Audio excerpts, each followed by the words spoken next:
Hi, my name is Kyle Taysom, and this is an introduction to why we think utilizing multiple samples is so important when formulating diets for livestock production. In other words, why we think lot management is important. The data on the screen here comes from a study done at Ohio State in 2012. Here they were trying to tease out what's the variation that a cow actually experiences versus what kind of variation do I see in my samples just due to sampling noise or analytical noise at the lab. To do that, they went to 8 farms and sampled every forage every day for 14 consecutive days. If we look at the alfalfa silage and focus in on dry matter, we can see we have samples as high as 47 and as low as 30 just a few days apart. If we look at starch and corn silage, we have values as low as 37 or as high as 44, again just a few days apart. To me, this begs the question, if I'm using individual samples for diet formulation, how large are the errors I'm potentially making? The chart on the left here shows the average standard deviation within the feed, within the farm over the course of the study. For starch, that value of 3.02, to me that says if I'm using individual samples 30% of the time, I'm more than 3 points from the true starch value I want to be formulating on.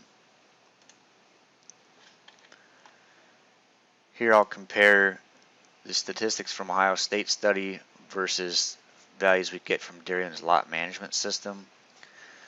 So again, if we look at starch and corn silage, Ohio State had an average standard deviation within a feed, within a farm of 3 points. Across just over 300 lots from Dairyland's lot management system, says that value is about 2.7. If we move to the hay crop silages, Ohio State had 8 lots. They lumped them all together as hay crop silage.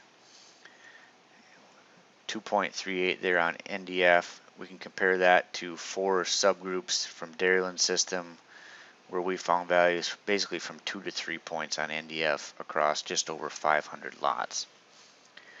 To me, the number of lots coming up with similar values here says this isn't just variation due to bad sampling.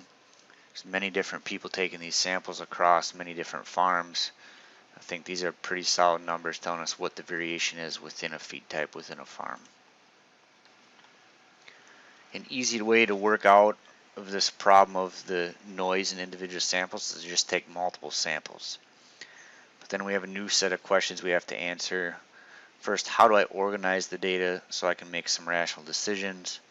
Once I have it organized, how do I tell when a change has really happened, justifying a formulation change?